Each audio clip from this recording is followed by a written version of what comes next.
خداوند یسوع مسیح کے نام میں آپ کو سلام۔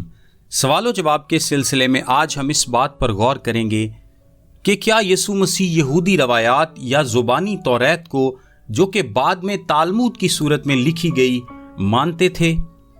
روایت ایک ایسی تعلیم ہے جو کہ ایک نسل سے دوسری نسل کو سونپی جاتی ہے۔ اسے اس کے ساتھ نہیں ملانا چاہیے جو خدا نے سونپا ہے، جو کہ الہام سے ہے۔ جب بھی کسی مذہب میں صحیفے اور روایات دونوں ہوں تو مسائل کا ہونا ناگزیر ہے۔ جہاں روایات کو صحیفوں کے ساتھ یوں ملا دیا جائے کہ لوگ مزید یہ سمجھنے سے قاصر ہو جائیں کہ اس میں سے خدا کی طرف سے کیا ہے اور انسان کی طرف سے کیا۔ آئیے اب اس بات کو دیکھتے ہیں کہ یہودیوں کی روایات کہاں پائی جاتی ہیں۔ تالمود میں، جس میں یہودی زبانی شریعت کے قوانین لکھے گئے ہیں۔ تالمود کہتی ہے کہ خدا نے موسیٰ کو زبانی شریعت بھی دی، اور اس کے بعد خدا نے موسیٰ سے کہا کہ وہ اسے یہودی بزرگوں یا بڑوں کو سونپ دے، اور یہودی بزرگوں کو خدا کی شریعت کے بارے میں 3 کام کرنے تھے۔ سب سے پہلے نمبر پر عدالت کا کام سوچ بچار کے ساتھ کریں۔ دوسرے الفاظ میں خدا کی شریعت کا نفاذ مناسب طور پر کریں۔ دوسرا کام جو انہیں کرنا تھا وہ یہ تھا کہ بہت سے شاگرد تیار کریں تاکہ اگلی نسل میں بھی ایسے لوگ موجود ہوں جو کہ شریعت کا نفاذ مناسب طور پر کر سکیں۔ اور تیسرا کام جو ان کو کرنا تھا وہ یہ تھا، اور بنیادی وجہ بھی یہی تھی، کہ شریعت کے گرد ایک حفاظتی باڑ قائم کریں۔ اس کے گرد اس طور پر دیوار کھڑی کر دیں جس سے آپ اس کی حفاظت کر سکیں، اسے حملوں کا شکار نہ ہونے دیں، اسے محفوظ کر لیں۔ اول مناسب طور پر اس کا نفاذ کریں، اس کے نفاذ کے لیے دوسروں کو تیار کریں اور اس کی حفاظت کریں، یعنی وہ شریعت کے محافظ تھے۔ کیا آپ کو معلوم ہے کہ انہوں نے کس طور پر اس کی حفاظت کرنے کا فیصلہ کیا؟ کیونکہ ان کے دل بنیادی طور پر درست نہیں تھے، اور ان کے دل درست نہ ہونے کے باعث فرمانبرداری ان کے دلوں سے طبعی طور پر نہیں نکل سکتی تھی۔ لوگوں سے عمل کروانے کا دوسرا واحد راستہ یہ تھا کہ لوگوں کو اس پر عمل کرنے کے لیے مجبور کیا جائے۔ اگر وہ اپنی مرضی سے ایسا کرنے کے لیے تیار نہیں تو وہ انہیں ایسا کرنے کے لیے مجبور کریں گے۔ اور یوں انہوں نے قانون پر قانون، قانون پر قانون اور مزید قانون شامل کرنے شروع کر دیے۔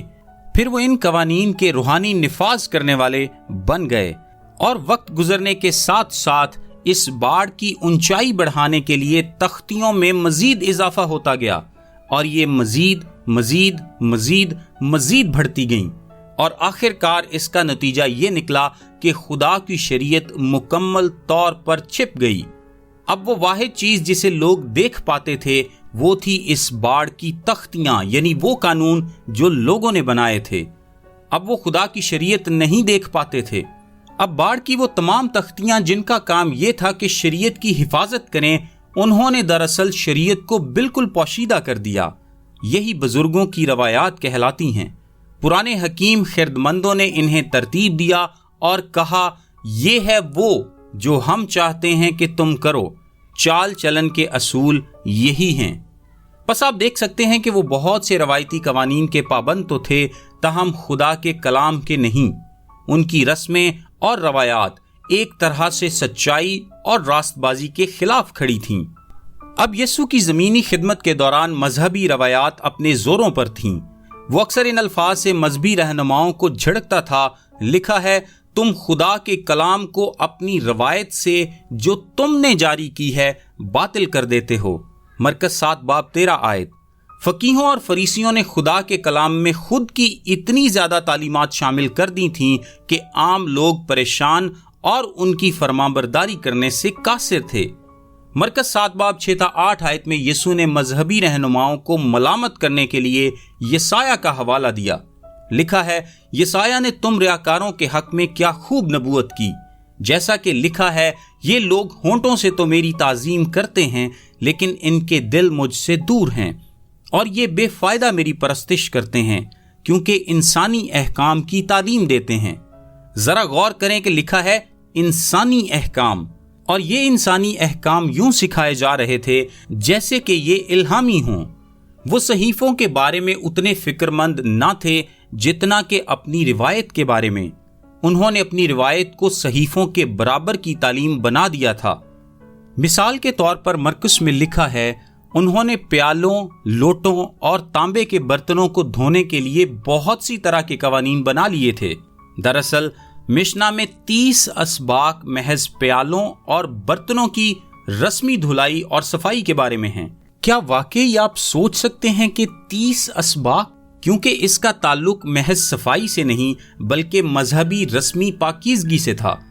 اگر آپ مذہبی رسوم کی پیروی میں اپنے برتنوں کو پاک کرنا چاہتے ہیں تو آپ کو ان 30 اسباق میں بیان کردہ دستور العمل کی ہر ایک تفصیل کی پیروی کرنی پڑے گی۔ اس کے علاوہ رسمی طور پر ہاتھ دھونے کے بارے میں ایک پوری کتابی جلد موجود ہے۔ یروشلیمی تالمود کے بعد وہ ربی جو بابل میں تھے انہوں نے ایک اور تالمود لکھی جو کہ یروشلیمی تالمود سے 4 گنا بڑی ہے۔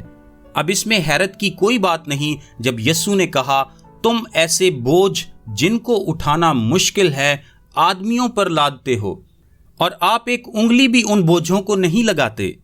آپ اتنی زیادہ تفصیل کو کیسے پڑھ سکتے ہیں یا اس پر عمل کیسے کر سکتے ہیں؟ یروشلیمی تالمود کہتی ہے، فقیہوں کے الفاظ توریت کے الفاظ سے بھی زیادہ پسندیدہ ہیں۔ مزید کہتی ہے، ربی ہلال کے سکول کے الفاظ کی نافرمانی کرنا صحیفوں کے الفاظ کی نافرمانی کرنے سے بھی بڑا جرم ہے۔ یروشلیمی تالمود مزید کہتی ہے، لکھا ہے، اے میرے بیٹے، فقیہوں کے الفاظ کی جانب شریعت کے الفاظ سے بھی زیادہ متوجہ ہو۔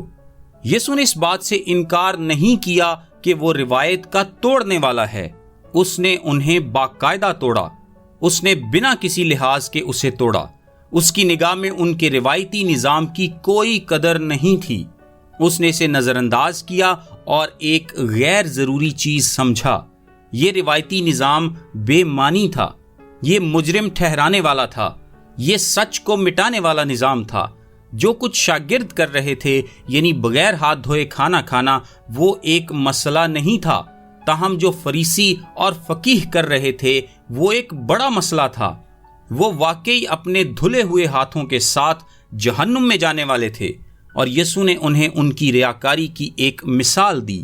یسایہ 29 کے متن سے ان کی مذمت کرنے کے بعد، جہاں لکھا ہے، یہ لوگ ہونٹوں سے تو میری تعظیم کرتے ہیں لیکن ان کے دل مجھ سے دور ہیں، اور یہ بے فائدہ میری پرستش کرتے ہیں کیونکہ انسانی احکام کی تعلیم دیتے ہیں۔ تم خدا کے حکم کو ترک کر کے آدمیوں کی روایت کو قائم رکھتے ہو۔ اور اس نے ان سے کہا، تم اپنی روایت کو ماننے کے لیے خدا کے حکم کو بالکل رد کر دیتے ہو۔ اب غور کریں، لکھا ہے اپنی روایت، یعنی یہ تمہاری ہے۔ یہ مردوں کے وہ اصول ہیں جنہوں نے خدا کی حکمت، خدا کے حکم کی جگہ لے لی ہے۔ اور یہاں ایک مثال دی گئی ہے، لکھا ہے، کیونکہ موسیٰ نے فرمایا کہ اپنے باپ کی اور اپنی ماں کی عزت کر، اور جو کوئی باپ یا ماں کو برا کہے وہ ضرور جان سے مارا جائے۔ لیکن تم کہتے ہو، اگر کوئی باپ یا ماں سے کہے کہ جس چیز کا تجھے مجھ سے فائدہ پہنچ سکتا تھا وہ قربان یعنی خدا کی نظر ہو چکی، تو تم اسے پھر باپ یا ماں کی کچھ مدد کرنے نہیں دیتے۔ یوں تم خدا کے کلام کو اپنی روایت سے جو تم نے جاری کی ہے باطل کر دیتے ہو اور ایسے بتیرے کام کرتے ہو۔ اگر آپ آج یہودی لوگوں کو دیکھیں جو مسیحا کو مسترد کرتے ہیں، یہ پرانے عہد نامے کی یہودیت نہیں ہے، یہ روایتی یہودیت ہے۔ تالمود کا کہنا ہے، فقیہوں کے الفاظ کے خلاف ہونا کلام مقدس کے الفاظ کے خلاف ہونے سے زیادہ سزا کے لائق ہے۔ یہی تالمود ہے۔ بے شک یہ یسوع کے 200 سال بعد تک ترتیب نہیں دی گئی تھی، لیکن یہی ان کی سوچ تھی۔ یسوع نے کہا، نہیں، تم اپنی روایت کے ساتھ خدا کے کلام کو باطل نہیں کر سکتے۔ روایت بے معنی ہے۔ جس چیز سے فرق پڑتا ہے وہ ہے دل جو خدا سے محبت کرتا ہو، عاجز بے لوث محبت۔ مسیحی لوگ تالمود کو باقی کلام مقدس کی طرح خدا کے الہام سے لکھا گیا نہیں سمجھتے۔ اگرچہ تالمود کی کچھ تعلیمات بائبل کی تعلیمات کے ساتھ مطابقت رکھ سکتی ہیں، لیکن یہی بات مختلف مذاہب کی بہت سی تحریروں کے لیے بھی کہی جا سکتی ہے۔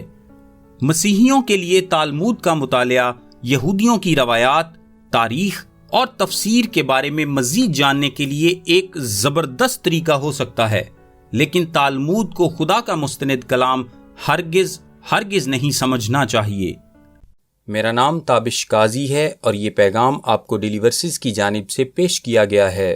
ہم سوموار سے جمعہ یعنی ہفتے میں 5 دن انگلش، اردو اور آڈیو میں ایسے پیغامات واٹس ایپ سروس کے ذریعے بھیجتے ہیں۔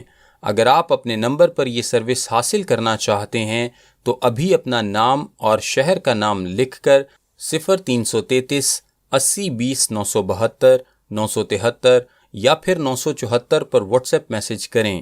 خدا آپ کو برکت دے، آمین۔